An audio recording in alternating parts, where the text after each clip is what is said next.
नमस्कार श्रोताओं, आप सुन रहे हैं 90.4 रेडियो आरबीएल इंडिया और मैं हूं शिवानी शर्मा। आज के इस विशेष कार्यक्रम में हम चर्चा करेंगे भारत के प्रतिष्ठित सार्वजनिक उपक्रमों में से एक आईटीआई लिमिटेड रायबरेली की, जिसने दूरसंचार एवं तकनीकी क्षेत्र में महत्वपूर्ण योगदान देते हुए अपनी एक विशिष्ट पहचान स्थापित की है। आज हमारे स्टूडियो में उपस्थित हैं आईटीआई लिमिटेड रायबरेली से मुख्य जनसंपर्क अधिकारी एवं वरिष्ठ राज्य भाषा अधिकारी श्री शिव कुमार सिंह जी, जिनसे हम जानेंगे आईटीआई की गौरवशाली यात्रा, इसकी उपलब्धियां, तकनीकी विकास तथा भविष्य की योजनाओं के बारे में। तो कार्यक्रम की शुरुआत करने से पहले 90.4 रेडियो आरबीएल इंडिया परिवार की ओर से आदरणीय श्री शिव कुमार सिंह जी का हार्दिक स्वागत एवं अभिनंदन। धन्यवाद शिवानी जी। सर, सबसे पहले हमारे श्रोताओं को यह बताइए कि आईटीआई रायबरेली की स्थापना कब और किस उद्देश्य के साथ की गई थी? देखिए, थोड़ा सा मैं आईटीआई के पृष्ठभूमि में रायबरेली से पहले मैं जानना चाहूँगा कि आईटीआई लिमिटेड की स्थापना जी कब और क्यों की गई। जी सर। स्वतंत्र भारत के प्रथम सार्वजनिक क्षेत्र के प्रतिष्ठान के रूप में जी जब देश को आज़ादी 15 अगस्त 1947 को मिली जी तो अंग्रेज़ी हुकूमत ने पूरे भारत का संचार व्यवस्था को ध्वस्त कर रखा था, जी जिससे हमारा कहीं पे भी संचार वर्ल्ड कंट्री में और किसी भी देश का संचार तंत्र अगर मजबूत है तो सबसे बड़ी सुरक्षा का बिल्कुल कवच के रूप में जाना जी। जाता है। जी सर। ऐसे समय में आईटीआई लिमिटेड की स्थापना जी 12 अक्टूबर 1948 को एक टेलीफोन कारखाने के रूप में हुई। अच्छा। उसके उपरांत जी इसको इंडियन टेलीफोन इंडस्ट्रीज लिमिटेड के स्वतंत्र भारत के प्रथम सार्वजनिक क्षेत्र के उपक्रम के रूप में जी मान्यता दे दी गई। अच्छा। तब हाँ, तो सर, दूरसंचार एवं तकनीकी क्षेत्र में आईटीआई लिमिटेड रायबरेली का अब तक का सबसे महत्वपूर्ण योगदान आप किसे मानते हैं? देखिए, आईटीआई लिमिटेड विशेषकर रायबरेली प्लांट जी 22 अक्टूबर 1973 को इसका शिलान्यास अच्छा। तत्कालीन प्रधानमंत्री प्रियदर्शनी इंदिरा जी के कर कमलों से हुआ। जी उस समय भारत में पूर्णतया इलेक्ट्रॉनिक एक्सचेंज स्थापित नहीं हुआ था। जी मूल रूप से हम कहें तो इलेक्ट्रोमैकेनिकल डिवाइस पे पूरे हमारे देश की संचार व्यवस्था कार्य करती थी। जी ऐसे समय में रायबरेली में इलेक्ट्रोमैकेनिकल स्विचिंग सिस्टम को बनाने के लिए रायबरेली प्लांट की स्थापना की गई। अच्छा। निश्चित रूप से यह जानकारी हमारे श्रोताओं के लिए अत्यंत महत्वपूर्ण है। सर, रायबरेली यूनिट की स्थापना के बाद जिले के आर्थिक, सामाजिक एवं तकनीकी विकास में किस प्रकार के परिवर्तन देखने को मिलते हैं? आईटीआई रायबरेली की जब स्थापना हुई तो उत्तर प्रदेश के बहुत सारे पिछड़े जिलों में आर्थिक रूप से, सामाजिक रूप से और औद्योगिक रूप से रायबरेली की भी गणना होती थी। जी उस समय कांग्रेस का एक पूरा परिवार आज़ादी के बाद से लेके रायबरेली क्षेत्र उनका अपना रहा है। अच्छा। ऐसे समय में जी भारत की प्रधानमंत्री इंदिरा जी की सोच विज्ञान एवं तकनीक के क्षेत्र में जी भारत को बहुत आगे ले जाने की थी। जी इसको ध्यान में रखते हुए उन्होंने रायबरेली में आईटीआई रायबरेली प्लांट की स्थापना किया, जी जिसमें सबसे ज़्यादा जनशक्ति उस समय नियुक्त हुआ। अच्छा। लगभग 7,000 की जनशक्ति के रूप में ये आईटीआई का पूर्ण रूप से उत्पादन शुरू हुआ। इस 7,000 एम्प्लॉइज़ के पीछे यहाँ के सामाजिक दायरे में लगभग 50-60 किलोमीटर के क्षेत्र में और प्रत्यक्ष रोजगार के रूप में जी लगभग 50,000 जो है जनमानस को कार्य मिला, अच्छा। किसी न किसी रूप में। अच्छा। और साथ ही साथ ये रायबरेली जनपद का जो मुख्य व्यवसाय, दुकान, उनके रोजगार, जी उनको भी एक बहुत बड़ा काम मिला। अच्छा। इससे इस पूरे जनपद का सामाजिक विकास के साथ साथ आर्थिक विकास और शैक्षणिक विकास भी हुआ। अच्छा। सर, वर्तमान समय में आईटीआई रायबरेली में किस प्रकार के तकनीकी कार्य एवं उत्पादन किए जा रहे हैं? वर्तमान समय में जीएसएम तकनीकी आधारित ऑप्टिकल फाइबर केबल का पूर्ण विनिर्माण रायबरेली प्लांट में विगत 2020 से किया जा रहा है। अच्छा। जो कि पूरे देश का संचार व्यवस्था जिसमें एस्कॉन प्रोजेक्ट, जो कि सेना का बहुत बड़ा मेगा प्रोजेक्ट है, जी। लगभग 5 साल से चल रहा है। अच्छा। जिसकी कुल परियोजना लागत 8200 करोड़ रुपए की थी, वो लगभग अब आईटीआई पूर्ण करने के कगार पे है। साथ ही साथ ब्रॉडबैंड लिमिटेड, जो बीएसएनएल का ही एक सहयोगी है, जी। उसके अंतर्गत हमारे यशस्वी प्रधानमंत्री माननीय मोदी जी का जो ड्रीम प्रोजेक्ट पूरे देश के गांव-गांव और जो उनका वो है ग्राम सभाओं को जी। इंटरनेट ब्रॉडबैंड से जोड़ना, भारत नेट परियोजना के नाम से जाना जाता है। वर्तमान समय में आईटीआई के पास 5000 करोड़ का ऑर्डर, जिसमें वेस्ट बंगाल सर्किल, जी। नॉर्थ ईस्ट सर्किल, जी। आपका हिमाचल प्रदेश, अच्छा। और गुजरात सर्किल मुख्य रूप से कार्य इस समय हो रहा है। अरे वाह! सर, वास्तव में आईटीआई लगातार आधुनिक तकनीकों के साथ आगे बढ़ रहा है और यह जानना बेहद प्रेरणादायक है। सर, मेक इन इंडिया और आत्मनिर्भर भारत जैसे अभियानों में आईटीआई की क्या भूमिका रही है? भारत सरकार के प्रधानमंत्री जी की जो मेक इन इंडिया और आत्मनिर्भर भारत का जो सपना है, उस क्षेत्र में आईटीआई बहुत सारे उपकरणों में स्वयं की अपनी तकनीकी विकास, और उसके साथ साथ जैसे ब्रॉडबैंड का मॉडेम, जी। और ये आपका पावर प्लांट, बैटरी के प्रोजेक्ट, जी। और इसके साथ साथ काफ़ी कुछ ये जो आपके सिम कार्ड हमारे अदर यूनिट बनाते हैं, जी।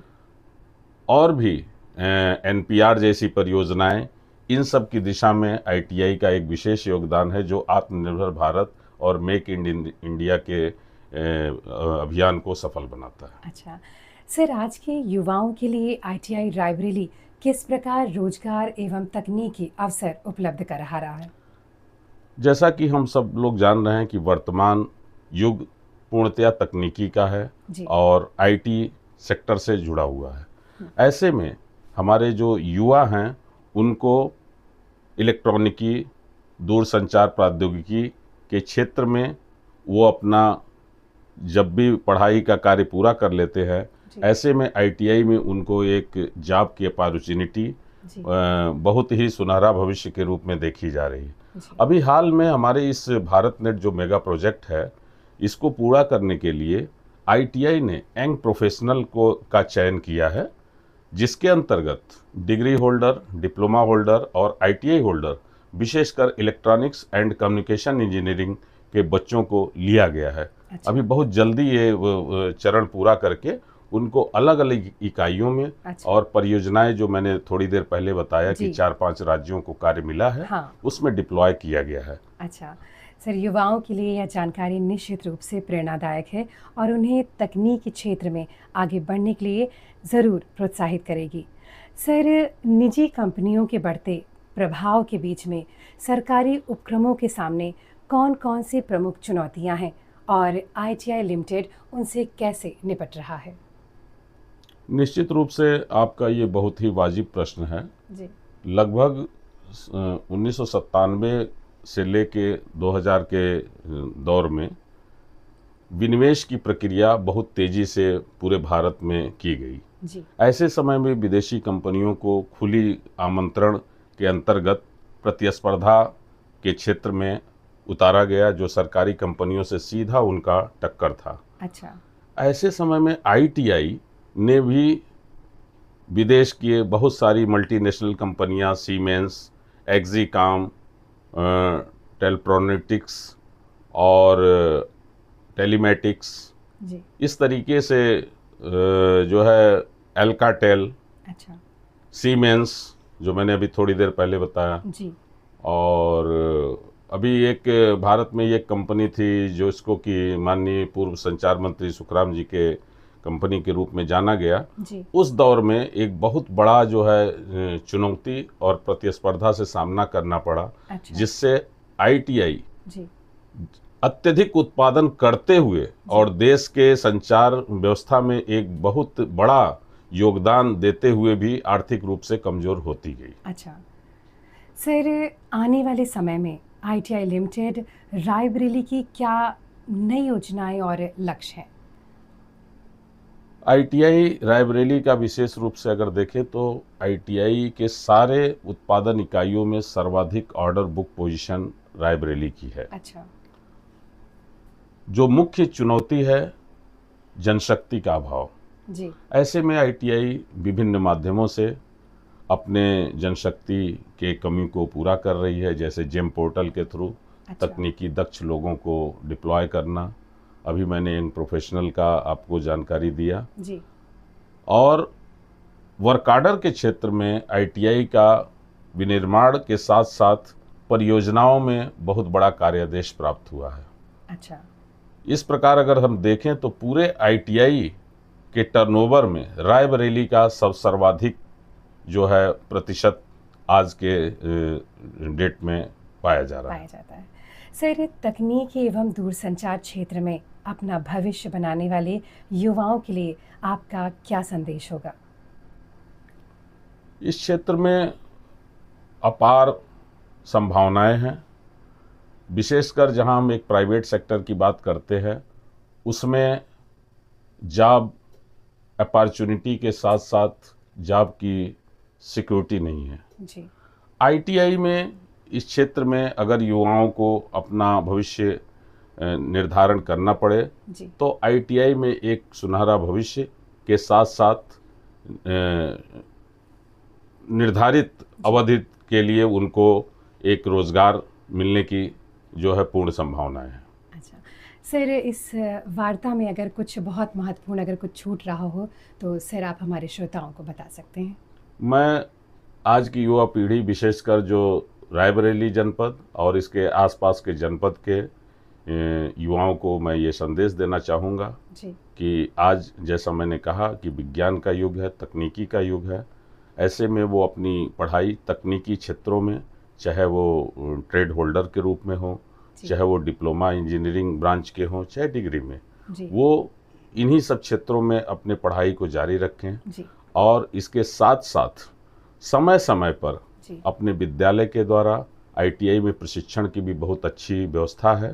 प्रतिवर्ष वोकेशनल ट्रेनिंग के लिए बच्चे हमारे यहाँ पूरा इंफ्रास्ट्रक्चर, एक सारी सुविधा से युक्त, संचार एवं तकनीकी के सारे माध्यमों से सुसज्जित हमारा जो है प्रशिक्षण केंद्र है। अपने विद्यालय के माध्यम से वो 6 हफ्ते की ट्रेनिंग अलग अलग जो है अपनी पढ़ाई के, जैसे मैंने ट्रेड होल्डर बताया, डिप्लोमा होल्डर और डिग्री होल्डर, तो विद्यालय के माध्यम से वो पत्र भेज करके और इस ट्रेनिंग को वोकेशनल ट्रेनिंग के नाम से जाना जाता है, जिससे उनको पढ़ाई के साथ साथ, थ्योरी के साथ साथ व्यवहारिक रूप से प्रैक्टिकल्स जो हमारे प्रोजेक्ट चल रहे हैं, जैसे मैंने बताया ऑप्टिकल फाइबर केबल का जो है बेसिक क्या है, उसका जो है ऑप्टिकल फाइबर डेटा को किस प्रकार से जो है भेजता है, किस प्रकार से वो डेटा के मल्टीपल जो है टाइम्स को बढ़ाता है, किस प्रकार से हमको इसमें जो है स्पीड प्राप्त होती है, इन सब चीज़ों की विशेष रूप से जानकारी अगर वो आईटीआई के अंदर प्रशिक्षण प्राप्त करते हैं 6 हफ्ते की अवधि का, तो उनके आगामी सुनहरे भविष्य के लिए बहुत ही लाभदायक और प्रेरणादायक सिद्ध होगा। जी, बहुत बहुत धन्यवाद आदरणीय श्री शिव कुमार सिंह जी आपका। आपने हमारे स्टूडियो में उपस्थित होकर अपने बहुमूल्य विचारों एवं अनुभवों को हमारे श्रोताओं के साथ साझा किया।